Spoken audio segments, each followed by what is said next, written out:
quote the late, great Mets broadcaster Ralph Kiner, it is Father's Day, and to all your fathers out there, happy birthday. I'm a Mets fan, so a famous misspeak by Ralph Kiner, who had a lot of those. James Corden said Rudy Giuliani is firing back on reports from the January 6th hearings that he was drunk on election night. Rudy tweeted, I refused all alcohol that evening. My favorite drink, Diet Pepsi, Corden said. So to be clear, Rudy's defense is that he gave the dumbest, most unethical advice in the history of America while stone cold sober. Colbert, it can be very hard to tell because sometimes he's drunk and sometimes he's pretending he's not. Corden, what an endorsement this is. You know, the people at Pepsi were like, he must mean Diet Coke. He means Coke, right? Coke, any brand of cola, really. RC Cola, Shasta, maybe a generic grocery store brand cola. Colbert, I love Diet Pepsi, especially a robust red Diet Pepsi, or in the summer, a Diet Pepsi Rosé. I also enjoy boxed Diet Pepsi. Cinema Blend wrote about The Office, and they said Creed Bratton played a fictionalized version of himself on The Office. Yes, we know that. And while the character was well liked, some fans believe that Creed is actually the Scranton Strangler. Oh my. It appears that actor Creed Bratton might believe the theory. He posted a TikTok that suggested that he indeed is the true Scranton Strangler. Recently on CNN, Bratton talked about his time on the show, and he said they got the wrong guy. Whether he was hinting at his character being the actual killer or just joking is up for fans to decide. Now, I think this is how we do the Office reboot. You go dark and you make like CSI Scranton, and they track down the Scranton Strangler. By the way, random, my cadence there just reminded me of Norm Macdonald. I went down a rabbit hole on YouTube the other day. I got to find the name of this video for you. Here, let me see if I can pull it up. It was so funny. Hold on. Okay, this video is called It's Probably the OJ Jokes.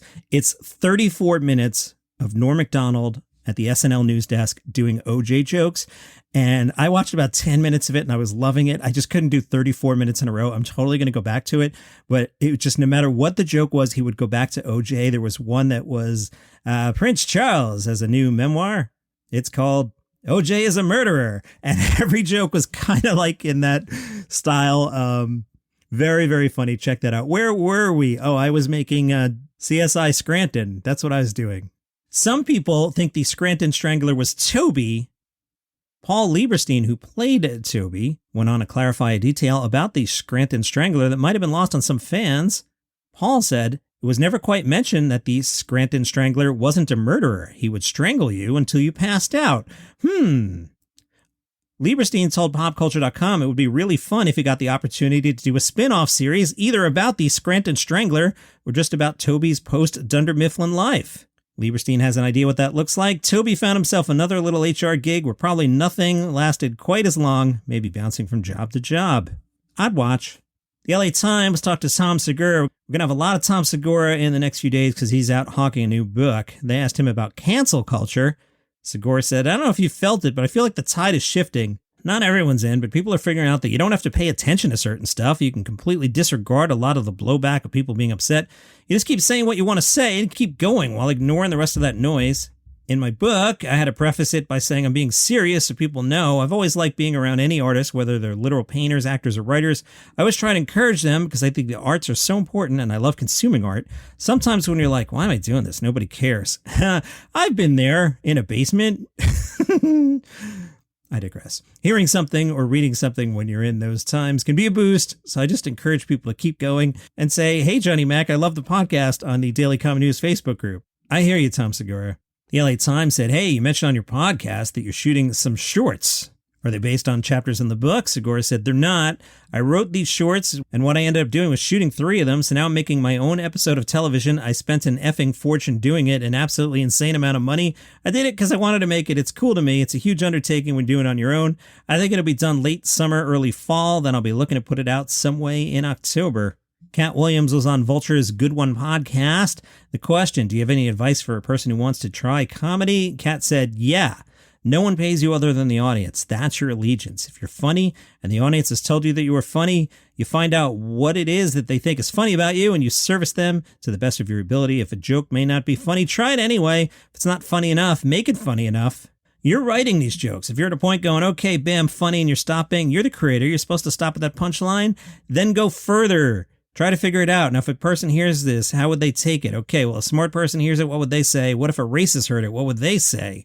This is part of your own quality control that they don't tell you as a comedian. You are your product. So if you focus on your customer and your product, even when you fail, you'll fail spectacularly. You'll be number 3 in the country, and you'll do better next time. But you want to be a champion no matter what the score is, if possible. That's my advice. Judd Apatow was waxing poetic about George Carlin. George having a little renaissance here in 2022. I love it. Judd said, for the most part, Carlin didn't do jokes about what happened that day in politics. He tried to talk about the big picture. I think that's why the material holds up. He talks about the root of what's wrong in the country and what's wrong with how people behave. He was talking about the environment in the late 60s in a way that people are just beginning to now. And he was very aware of the problem of the danger to a woman's right to choose. I think that's why his material holds up, as opposed to a lot of comedians whose material ages out. Apatow notes that when the U.S. Supreme Court draft opinion reversing Roe v. Wade was leaked recently, commentators immediately revisited a Carlin bit from years earlier. In an HBO special, Carlin had said, boy, these conservatives are really something, aren't they? They're all in favor of the unborn. They'll do anything for the unborn, but once you're born, you're on your own. Pro-life conservatives are obsessed with the fetus from conception and 9 months. After that, they don't want to know about you. Apatow says, everyone turned to George Carlin for what he said about it. I was fascinated by the fact that there wasn't a routine from another comedian that went around. It wasn't just that George Carlin had a piece that summed up a lot of what we were all thinking. It was that no one else has a competitive piece. He was just on a completely different level. Jokes for Our Folks is a benefit that will affect those affected by the mass shooting in Buffalo. This will be in Buffalo on June 28th. It's a good lineup, too. Cedric the Entertainer, Earthquake, Don D.C. Curry, and Aida Rodriguez. The LA Times gathered some stars of recent TV shows, including Mac Packer, Keegan-Michael Key, who said Brigadoon was about these two guys that find this magical place that only appears every 100 years. Show co-creator Cinco Paul turned the concept into a couple who was on the rocks in their relationship, and then they find this place and they can't leave until they find what true love is. He did such a wonderful balancing act of creating a show that had a character at its core who gets to comment on everything that's happening, but not in an ironic meta way. He's just trying to figure out what the hell's going on. It's like for anybody who doesn't like musicals. Schmigadoon's a good show. You should watch that. Natasha Lyonne talked about Russian Doll. She said, I do sometimes think of it as a musical in the way that Bob Fosse's All That Jazz is a big touch point for the inception of the show. And weirdly, we use music, especially in the edit, and it's very satisfying to lay the songs over because they kind of create the rhythm of the show correctly so that you have time to process some of the more high-concept events that are happening. I describe it to a stranger out there all alone in the desert, wondering why they're stranded with a volleyball and Russian Doll as sort of a metaphysical, existential, sort of psychedelic adventure-type show. It's pretty out there.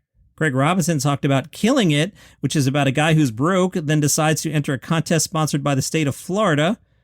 Craig said, it's a real thing in Florida where they hire people or have snake hunters because the state was so overrun with snakes. People back in the day got them as pets, then they let them out in the wild and they got too big and nothing eats the snakes, but they eat everything. So now Florida's overrun. So we talked about doing this. So like, you all right with snakes? And I was like, yeah, I'm cool with snakes. I did handle some, and I'm supposed to say that the American Humane Society was there every time. We had 3 kinds of snakes. You got the CGI and you got a fake snake that you're working with, and then you had some real snakes, bunch of them, all moving around. The LA Times said, as comedy actors and comedians, do you intrinsically know when a series or film is funny? Mac Packer, Keegan-Michael Key said, it becomes an intellectual exercise. A person watching can go, I never thought of that way. But there are 2 different qualities. There's, that was clever. And then there's, ha, right? Then there's this interesting spectrum, and I think every part of the spectrum has validity. It's not that it's not funny, but it's interesting to me. It's a fascinating discussion to have. From RIA Intel, your home for comedy news, they talked about comedians in finance. Apparently it was finance night at the Gotham Comedy Club. Meghna Shah, who's a director at an accounting and management consulting firm, got up and was like, hi, people working in finance, or those trying to sleep with people in finance. Not bad. The audience was a mix of hip millennials chewing on buffalo wings, finance bros who more than met the 2-drink minimum, and sheepish, silver-haired couples. Say that 3 times I did. You missed the edit there. To laugh about second homes, inflation, and crypto. The Manhattan Comedy School put on the night. Annie Engel said, we get hundreds of professionals who are never going to quit their day jobs, but understand that stand-up comedy is the ultimate must-have skill for anyone in business today. Shaw said, Reddit and the meme community are hilarious and know how to take a joke. That proves we're self-aware enough to laugh at ourselves. We need more of that. Sarah Schultz said, I do stand-up comedy because I need a juxtaposition with the finance world where it's so structured. My 8 to 6 job is quite buttoned up and serious. Accountants don't tell a lot of jokes usually, so in the evenings, I get to go out and use my voice and play and say things that I'm not allowed to say during my workday. And you know who else is getting into comedy? Doja Cat. Sure, why not? Doja Cat spoke to Elle magazine and said, "My one hidden passion is stand-up.